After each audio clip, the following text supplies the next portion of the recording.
তুমি আমার ভালোবাসাটা কইলেই তো হয়ে যায়। আমি তোর কইছি আমি তোরে ভালোবাসি? আমি তোরে ভালোবাসি না। শুনছি ভালোবাসার মানুষের পরপুরুষ স্পর্শ করলে নাকি ফোসকা পড়ে, জলে। দেখ, এখান থেকে যা। যামু না। তোরে যাইতে বলছি যা। বাসা ভরা মানুষজন, যদি কেউ দেখে ফেলে অনেক বড় সর্বনাশ হয়ে যাবে। যা। তুমি আমার ভালোবাসাটা কইলেই তো হয়ে যায়।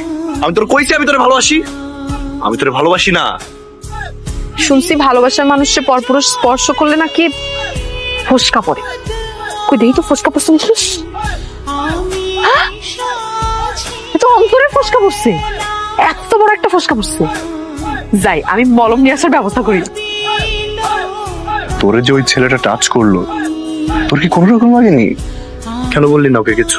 আমার আগে তো তোর ওকে মারা উচিত ছিল, কিন্তু কেন মারিসনি? তুই জানিস না আমার খারাপ লাগে? তুই কেন বুঝিস না? সব কথা কি মুখে বলতে হয়? কি বিশ্রী গন্ধ। হেই, তুই সাইফাস খাইছো না? একটু খাইছি, কাউকে কিছু বলিস না। কাউরে কমু না। আমি আগে জানতাম এসব ছাইপাস খাইলে নাকি সব বড় করে সত্যি কথা বাইরে হয়ে যায়। এখন তো আমি নিজেই প্রমাণ পেয়ে গেছি। এই 17টা বছর আমি কি অপেক্ষা করছি তোমার মুখ দিয়ে একটা বার শুধু ভালোবাসি ভালোবাসি শুনি। আজকে ছাইপাস খেয়ে তুমি সব সত্যি কথা কয়ে দিলা। রাজু ভাই, তুমি আমার সত্যি ভালোবাসো?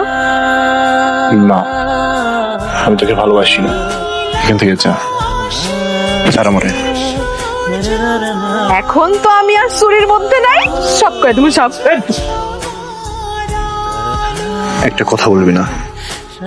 বাড়ির সবাই যদি জানে এই কথা, আমাদের দুই পরিবারের ভিতরে একটা ঝামেলা বেঁধে যাবে। প্লিজ কাউকে কিছু বলিস না।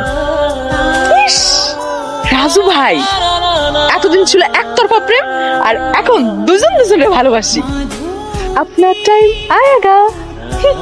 এই দূর, মিনিটটাই কাটাই দিল। পাগলিটা কি যে বলে বাসায়।